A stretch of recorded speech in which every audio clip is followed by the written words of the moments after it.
The G-Wade Podcast with Deacon Dirty. That is too funny. But she did read the book that broke me. She did read it. That came out this. Did she feel a way? Did she feel some type of way? No, not with that book. No, she didn't. Now, if she had read the other one, maybe so. You kept those from her? No, why she didn't read the other ones? I don't know. The ones where you tell a little bit more detail about stuff? Yeah, I do. Share a story with us, Shep. Why don't you? One book I wrote last year, the Chainbreaker book, Volume 1 and Volume 2. Okay. Those books there, I dealt with unforgiveness and having to forgive how I grew up, the people in my life that were, because it was abusive, some cruddy stuff, some stuff like that or whatever that. Yeah. So having to face that and deal with demons like generational curses, deal with those things there, and realize why I would attract a certain type of male in my life, and kind of face those things there. So every relationship is give and take. It's both sides. It's both sides. So in Chainbreakers 1 and 2, those two books, I sort of deal with relationships, family things that happen, and me having to break cycles. Gotcha. And so, what was that process like? Breaking those chains, those cycles. At facing stuff from my past, facing the people that I hurt and those who hurt me, and confronting them. Okay, that's what I was gonna say. So you confronted. I did. And sometimes some people I couldn't confront because they're deceased, but I did it verbally. Like I do believe in having an outlet, like therapy and stuff. I believe in having an outlet. So I journaled. I prayed. I talked to God about it. You know, just like not even praying, but just talking to God about it. But just even voicing things too, and also releasing those people, because when you hold them in your heart. Absolutely. That doesn't help you. That hinders you. And so with Chainbreaker, I had to break those cycles, those patterns, and habits. And it's kind of like going through the deliverance process. Yeah. And the Chainbreaker Volume 1 and 2, they came out after the Road to Deliverance, My Deliverance. And in that book, I dive into me being in about a year long or so or more relationship that was unhealthy for me. Gotcha. And so you're saying that the the issues of the past were showing up in the relationship type of thing. Yeah, they did. And actually that relationship, although it was toxic, that helped me, because he actually helped me to birth Chainbreaker 1 and 2, because he pointed out some things to me that I didn't realize. Okay. And he lives in the Atlanta area. Okay. I won't say specifically the city or his name, but he lives in this area. And was it Steve? Who? Wasn't Steve? Nah, Mike? I never did. Nah. Is it John? Nope. Paul? There you go. All these names. Steve, Mike, Joe, and Paul. Right. I know I know, right? James, Timothy, Peter. You know what I'm saying? Saul, you know what I'm saying? But nah, none of those. None of the above. No. That's funny. But he pointed that out to me, which helped me to realize some things for growth, which is good, which is really good, because it was a rough, I can say rough, but it was rough. It was learning. But if you don't ever learn from the relationship that you're in, you're going to need to repeat that cycle, that pattern. So regardless of the word, I've been thinking about that. In spite of our differences, I would say that, we did remain friends. Okay. But we don't talk too often. There's no more chances. It's in the book. I talk about how many times we got back together. You know, the first time you read about him is in the Road of Deliverance, Road to Deliverance, My Deliverance. Me going through that process, literally having to heal from the stuff with that relationship and the things that impacted it, you know, from my childhood, my teenage life, my young adult life, so forth and so on. So I own up to my parts, because there were some things with me. I like that. To my part, I had issues too, and that's one thing I do try to tell men and women, especially us ladies, own up to your part, your role. Own it. And I had to admit to that, because I'm not perfect. I'm flawed. I messed up some things too. I did some stuff I shouldn't have. I said some things I shouldn't have. That's, you know, hey, I can take that. I'm a woman. I can, you know, I accept that. Right. But own up to yours too. And the book, The Brokenness, coming to 2020. I discuss some different areas as far as you healing with that. Everything from education, from goal setting, it's a variety of relationships. It walks you through different things. I'm not telling you how to do things, but it's the little stuff, me being transparent even more, because I'm a transparent writer. I believe in being honest. And some things, I know, I may have lied or whatever. There's no one walking this earth everybody lies. Right, has lied about something or whatever. But I do believe that we should... be honest as a writer, as an author, you know, being honest, your integrity.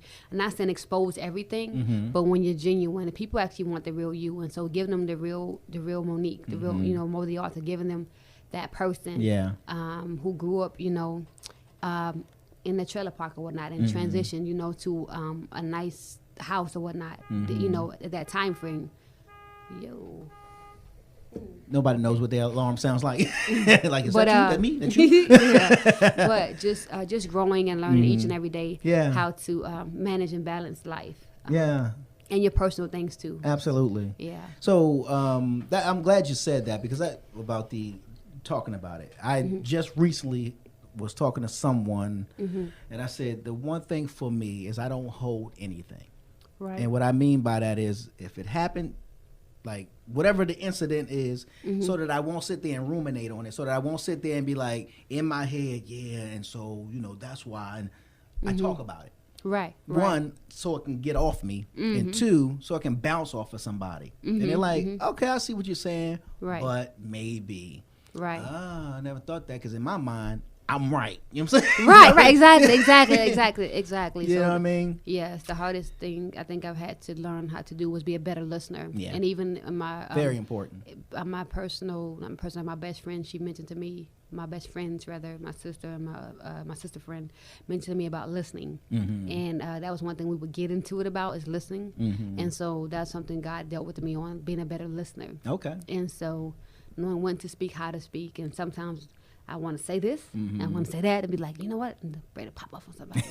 But I'll say, so that we know where the fuse with you is. It's in the pop off. Have you taken the love? What's that thing? The love language thing? Yes. Have you taken that test? Yes. Have you ever taken it, D? No. I've taken it recently. You did? Okay. Not that long ago. Right. You taken it. Okay. And so, what are your? No, I'm gonna ask you first. You trying to interview me? Well, you see, when I was 7. You know what I'm saying? No, I'm gonna ask you first. Okay. And it's an interesting test, but I'm gonna give you what might take after you. Because it's 5 things, right? Yes, it's the act of kindness, words affirmation, of affirmation, quality time, and something with touch or something. Yeah, touch, physical touch. That's the and gifts. And gifts, yes. And see, I know so I'm a giver. I like gifts. Words of affirmation became something. Oh, is that why you brought some stuff? Okay, cool. I appreciate it. Words of affirmation recently became something that I like. Okay. And physical touch, I'm not that great in. That's a weak area for me. Guilty. And she actually gave me a pound when she came in, y'all. What's that? Yeah, I see you, brother. You get no hug over here. You know what I'm saying? Actually, she did shake my hand, though. Okay, all right. She learning. She getting there. Yeah, acts of kindness is nice too. I'm a kind person overall. So, but quality time. Don't tempt me. Look, yeah. That's a button. What's Steve Harvey say? He ain't finished with me yet. Yeah, right. He ain't through. He ain't through with me yet. Yeah. But quality time, that's my biggest one. Okay. To me, time over money and all that stuff or whatnot. Your time. Someone asked me, what kind of day would you go on? I said, take me to the park. I really asked them. They said, what you want? I said, I'll dress up to go to the park. Like, what? I'm like, yeah, I'll dress up and go to the park. To me, I think we spend too much time trying to go to a restaurant, trying to movies, to impress and all that kind of stuff. Whatever. Yeah. When you get back to the first of all, that costs too much. Let's start there. It is costly, you know. But the thing when it comes, I talk about relationships in my book, you know. It is costly, but let's say you can go to the park. Pay to watch somebody eat. Right, watch somebody eat, right. Watch somebody eat. No, I mean, that you just walking and talking. I think the 2 best dates I've ever had. One, we went to the park, which is well, and we actually was on the swings and we recited poetry to each other. No. Like they spit. He said something. I said something. We were just kind of feeding off each other. Nice. And we just walked around. And later on, we went and shot pool. They looked up and had a crowd. You know what I'm saying? It was really encore. And we. You said shot pool? Yeah, we went and shot pool. Yeah, my language. We went and now. shot pool. You know, we didn't go to movies like that. We went and shot pool, like the arcade games, whatever. Stuff that's fun, something different. You know. Absolutely. And so prior to then, we for me a different date I had.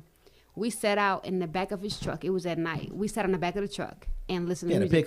Had a pickup. Okay. Country boy. We sat out in the back of the truck and listened to music and we talked. That's dope. And that's what we did. Looking at the stars and type of stuff. Yeah, like that. And then we went for a walk and so it was nighttime. We went for a walk and we came back and we just sat there and we were trying to protect each other from the little nets or whatever.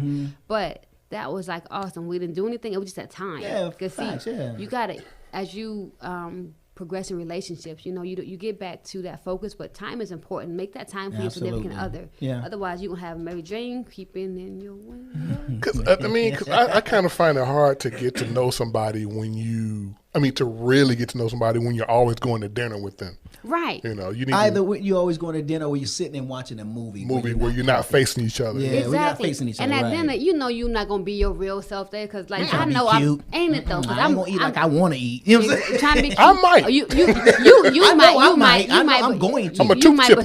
But you might. But a lady, sometimes we may eat a little bit or whatnot. I only and want we- a salad. Hey, but you know what? It depends on what salad you get though, cause you might get one of them the nice healthy salads. Okay. Yeah, I want the big salad. And then you forget where you are. But my bad. right. Right. Yeah. You get Don't one mind me.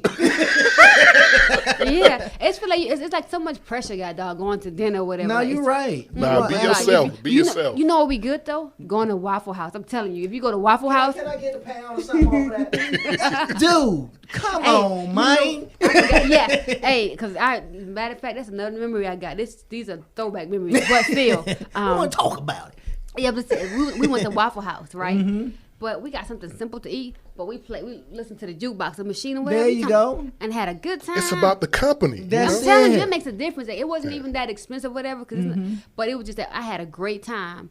And the music, I'm like, okay, we're gonna listen to it. I had a whole little playlist. I'm like, shoot, I ain't paid for nothing. I'm like, see, you know what I'm saying? Which made it better. I mean, it did make it better, but the point was, It says me But and that's you. not the point. You know what I'm saying? nah, but what Me and you pay. no, That's no, funny. Me and you. That's good, dude. yeah, I saw that somewhere. I saw. I Okay. can't take credit for Somewhere, that. okay. That's all right, it's yours now. yeah, man. But prior to, but what he did, actually, now dang it. That same at you night, thinking about him yeah, right now, you don't you? not him, but That's this your Miss this Harold. memory. Nah, I don't miss him. No, okay, he can say alright. where he at. But Lord have How'd it mercy. go wrong? How'd it go wrong? We ain't even about to go there. Yeah, man. Y'all better read I handwriting. them got her books. spinning her water right now. Y'all She's better read them books here. like, you know. His penmanship was a little off. Yeah, right. That's right. But prior to then, I went to a little lounge. Okay. And he had the band play a song for me. He requested the band to play. It was a song by Boyz II Men. And he said, hey, can you wear this particular color? So I wore a particular color, and they had a table and everything set for me. It's one of the movie things you would think. Was But it a red dress? I did wear red, but I didn't wear red dress though. But I wore Now red. you thinking Johnny Gill. I'm in the 90s right now. Yeah, right. Boyz II Men was in the 90s too. No, Boyz but II Men was in the 90s. Yeah. Yeah. Put on your red dress. That's Yeah, nice. That was Johnny. And your, though. And your high heels. yes. Uh-oh. Did you hear the way she just said yes? And she's flipping that water And still. that water has not stopped flipping yet. It's Harold. Come on. The top is on. No, let me Harold. drink my water here. Put in a jar.